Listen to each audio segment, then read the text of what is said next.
everybody, this is Digraj Singh Rajput. Welcome to our channel. स्वागत है आप सभी का शॉर्ट सीरीज के इस लेक्चर में, जहां हम उठाएंगे मैन्युफैक्चरिंग इंडस्ट्रीज नाम का चैप्टर.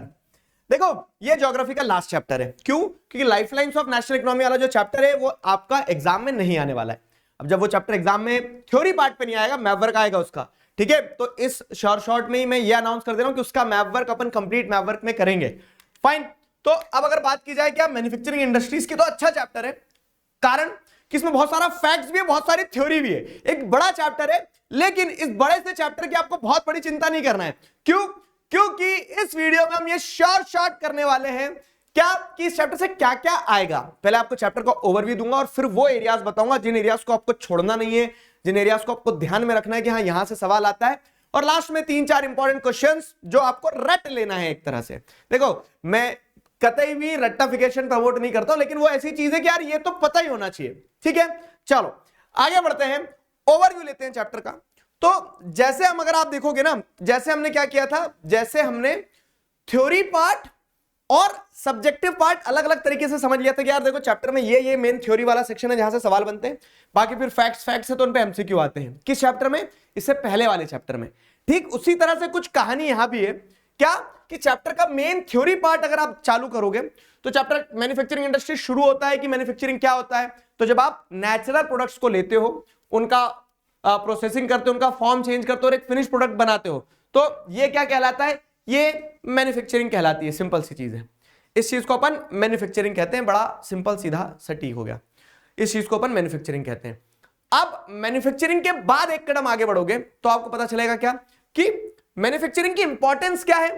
तो मल्टीपल फ्रंट पे हमें मैन्युफैक्चरिंग की इंपॉर्टेंस पता चलती है. और वही मेन थ्योरी पार्ट में एक तो ये हो गया इंपॉर्टेंस ऑफ मैन्युफैक्चरिंग, जिसमें आपको ये बताया जाता है कि कैसे मैन्युफैक्चरिंग और इंडस्ट्रीज, मतलब मैन्युफैक्चरिंग इंडस्ट्रीज और agriculture both moves hand in hand. अगर इंडस्ट्रीज नहीं होगी तो जो एग्रीकल्चरल प्रोडक्ट है उनका फॉर्म चेंज नहीं होगा.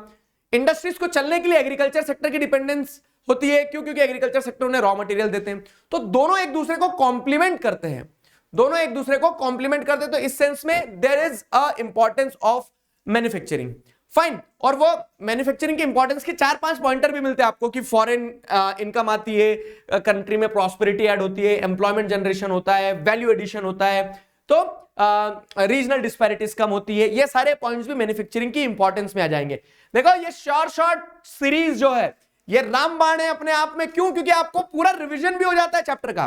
तो इंपॉर्टेंस ऑफ मैन्युफैक्चरिंग पे सवाल बनते हैं दो तरह के कि how agriculture industry moves hand in hand and what is the importance of industries.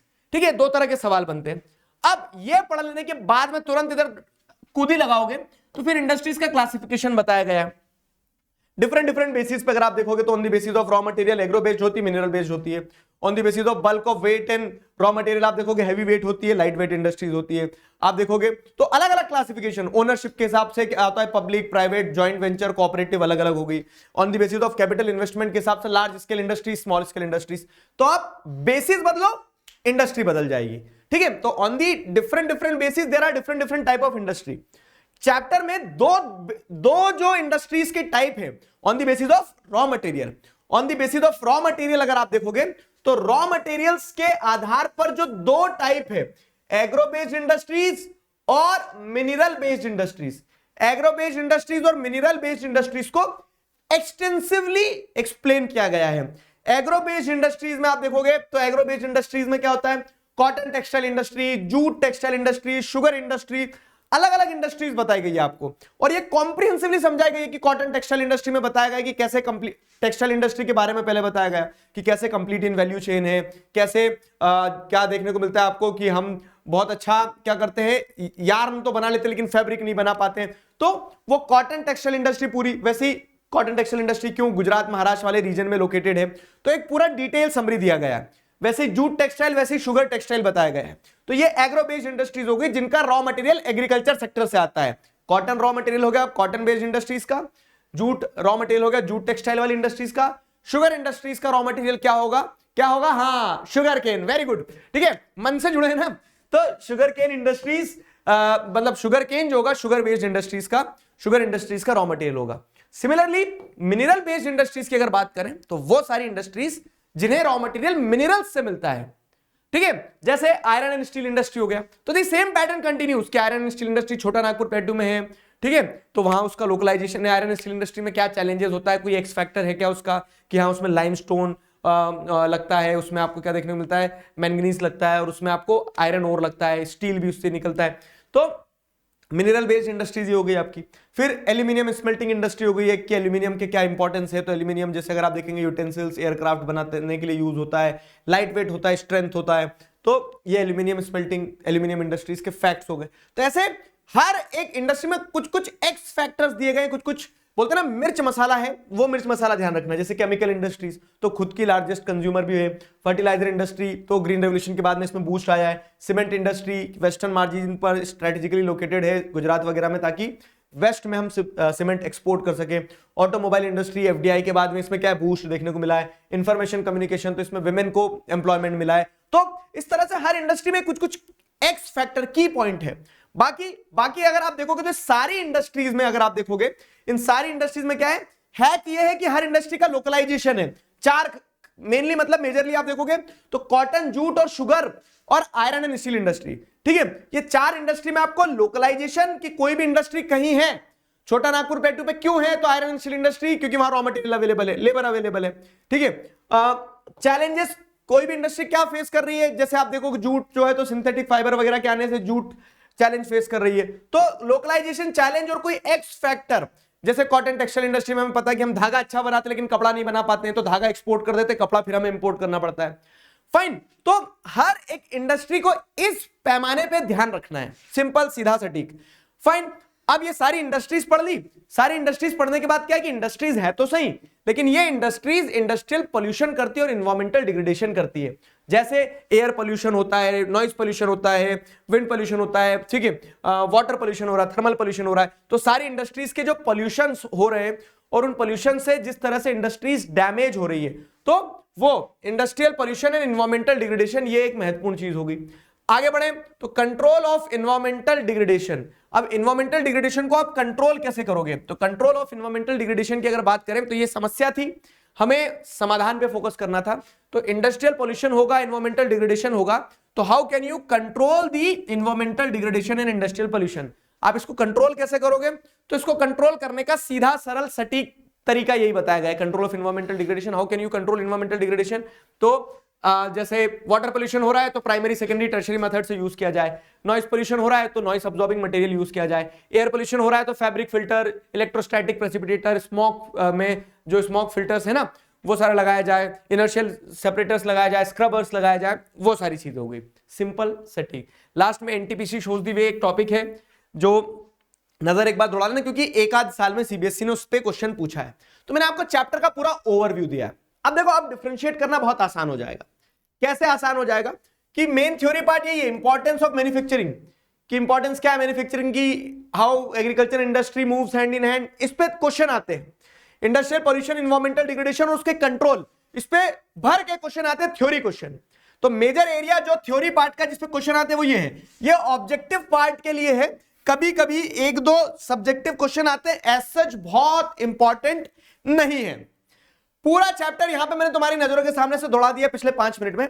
अब अगर हम देखें इस पे सवाल, तो जैसे इंपॉर्टेंस ऑफ मैन्युफैक्चरिंग वाला जो टॉपिक है, importance of manufacturing and how agriculture and industry moves hand in hand, ये वाले टॉपिक से सीधे क्वेश्चन थ्योरी पार्ट पर आते हैं और आते हैं। लिख दिया आप तो ध्यान रखना है। जैसे ये देखो 2 3, ठीक है, आपको मल्टीपल टाइम क्वेश्चन देखने को मिलेंगे कि एग्रीकल्चर इंडस्ट्री कैसे मूव्स हैंड इन हैंड, ठीक है, 2024 में। और तीनों देखो 2023 में हर जो टॉपिक तो बताया उससे क्वेश्चन आए हैं, पिछले साल भी आए हैं और इस साल भी आएंगे, क्योंकि this goes in a pattern, एक पैटर्न में चलती रहती ना वो चीज, इसलिए। आगे बढ़े, आगे जैसे देखोगे तो क्या है, classification of industries, agro based industry and mineral based industry, these topics are not so important कि मतलब सारी इंडस्ट्रीज को रट रहे हैं बैठ के। अच्छा, क्यों लिखा है ऐसा मैंने, रीजन बिहाइंड दिस इज कि प्रीवियस ईयर्स में बहुत ज्यादा क्वेश्चन आए नहीं है और कोई पैटर्न हम आइडेंटिफाई नहीं कर सकते कि यार देखो इससे आएंगे। मैंने तुम्हें यह बता दिया है कि 4 इंडस्ट्री मेजर है, उनके लोकलाइजेशन, चैलेंज और एक्स फैक्टर ध्यान रख लेना, कॉटन, जूट और शुगर केन और आयरन एंड स्टील। बाकी ऐसा बहुत ज्यादा क्वेश्चन नहीं आया, जैसे ऐसे चुटपुट क्वेश्चन, क्या how does textile industry occupy an important position in Indian economy, 2019 में ये क्वेश्चन आया था। तो प्रोबेबिलिटी है कि चैप्टर, अब सिलेबस है तो पूरे सिलेबस में कहीं से भी आएगा, लेकिन हम श्योर शॉर्ट में क्या खेल रहे हैं, वो 80% एरियाज खेल रहे हैं जो श्योर है, जिनकी प्रोबेबिलिटी तेज रहती है। तो ये उतना इंपॉर्टेंट नहीं, लेकिन वो जो आगे टॉपिक बताया मैंने वो ध्यान से कर लेना। फिर क्या है, how has information technology affected electronic industries, तो आईटी के आने से इलेक्ट्रॉनिक इंडस्ट्री कैसे अफेक्ट हुई है, ये अभी 2023 में क्वेश्चन पूछा गया है। तो इस तरह से चुटपुट क्वेश्चन आए, लेकिन कोई ऐसा आइडेंटिफाइड पैटर्न नहीं है कि यार ये टॉपिक से तो बार बार आते हैं, ये शॉर्ट ही है, ठीक है। तो आप बहुत ज्यादा इस पर पैनिक मत होना कि यार इंडस्ट्री याद नहीं हुई। मोटा माटी एक सुपर मतलब कह सकते हैं ना, एक बर्ड्स आई पर्सपेक्टिव जो है वो रख लेना कि हाँ ये है। क्लियर हुआ? आगे बढ़े, industrial pollution and environmental degradation, और इसी में ऐड कर दो कंजर्वेशन वाली चीज। तो इस टॉपिक से सब्जेक्टिव क्वेश्चन एग्जाम में आ सकता है। तो थ्योरी पार्ट मैंने ओवरव्यू में लिख दिया कि मेन थ्योरी पार्ट क्या है, ठीक है। तो आप देखेंगे तो describe 5 steps taken to save fresh water from industrial pollution, water pollution को कैसे बचाया जाए, तो कंजर्वेशन पूछ लिया। 5 ways to reduce industrial pollution, conservation पूछ लिया। ways through which industrial pollution of fresh water can be reduced, तो एनवायरमेंटल पोल्यूशन, एनवायरमेंटल डिग्रेडेशन वाला जो टॉपिक है उसमें कंजर्वेशन हो, पोल्यूशन के कारण हो, ठीक है, सब। और अधिकतर आप देखोगे तो मेजरली एनवायरमेंटल डिग्रेडेशन के सॉल्यूशन पे ही पूछा है, समस्या पे कोई फोकस नहीं करता है, समाधान चाहिए, दैट्स इट, ठीक है। तो वो आपको एक पैटर्न देखने को मिलेगा, वो आपको क्या करना है, ध्यान रखना है। हाउ आर इंडस्ट्रीज रिस्पॉन्सिबल, तो ये एक सवाल जिसे अगर आप देखोगे 2019 में समस्या पे पूछा गया था कि कॉजेज बताओ एनवायरमेंटल डिग्रेडेशन के, इंडस्ट्रियल पोल्यूशन के। Got it? चलो अब प्रैक्टिस की बारी आ रही है। तो देखो 3 एरिया ही मेजरली मैंने आपको बताए। तो एक तो क्या है, मैन्युफैक्चरिंग सेक्टर के इंपॉर्टेंस की बात की गई है कि जैसे वो मॉडर्नाइज करता है एग्रीकल्चर को, हैवी डिपेंडेंस ऑफ पीपल को रिड्यूस करता है, पॉवर्टी को एरेडिकेट करता है, ठीक है, फॉरेन एक्सचेंज लाता है और कंट्री में प्रॉस्पेरिटी एड ऑन होती है, ये सारी चीजें होगी। दूसरा क्या है, एग्रीकल्चर इंडस्ट्री कॉम्प्लीमेंट्री है, दोनों both moves hand in hand, तो वो पूछा गया कि दोनों एक दूसरे को कैसे सपोर्ट करते हैं, वो वाला। और तीसरा वेरियस टाइप्स ऑफ पोल्यूशन और उनके कंजर्वेशन मेजर्स, तो पोल्यूशन के समस्या और ये समाधान। बस इसी के साथ दोस्तों क्या हो रहा है, इसी के साथ जैसे अगर आप देखोगे तो क्या हो रहा है, अपना ज्योग्राफी वाला जो पार्ट है ना, इसी के साथ अपना ज्योग्राफी वाला पार्ट जो है वो कंप्लीट हो रहा है। अब हम किधर कूदेंगे, एक चैप्टर आपका बच रहा है प्रिंट कल्चर, वो मैं आपको दे रहा हूं, ठीक है। इसी के साथ साथ में अपना प्रिंट कल्चर भी कंप्लीट हो जाएगा। अब मेरी एक बात समझना बहुत इंपॉर्टेंट, क्या कि मैप वर्क की अगर बात की जाए ना, बहुत महत्वपूर्ण चीज बता रहा हूं मैं आपको, मैप वर्क, तो ज्योग्राफी में मैप वर्क का वेटेज है 3 और हिस्ट्री में मैप वर्क का वेटेज है 2 नंबर। हिस्ट्री के 2 नंबर के लिए आपको क्या करना है, 2 number is equal to 1 chapter, और यहां 3 number is equal to 6 chapters, ठीक है। 6 चैप्टर है, चैप्टर 2 हटा दो, चैप्टर 2 से मैप वर्क नहीं आता ज्योग्राफी के, बाकी चैप्टर 1 2 3 4 5 मतलब 1 3 4 5 6 और 7 का भी मैप वर्क आएगा। तो ये सारा का सारा एक वीडियो में, एक लाइव में अपन मैप वर्क में डिस्कस करके खत्म करेंगे, ठीक है। तो अभी आपका ये कंप्लीट हुआ, प्रिंट कल्चर का वीडियो आपको नेक्स्ट वीडियो में, प्रिंट कल्चर का श्योर शॉट आपको नेक्स्ट वीडियो में मिल जाएगा। तब तक आपको क्या करना है, अपना ध्यान रखना है, मुस्कुराते रहना है और दम लगा के पढ़ना है। अभी के लिए साइन ऑफ करता हूं, signing off with this, together we can we will. Thank you very much.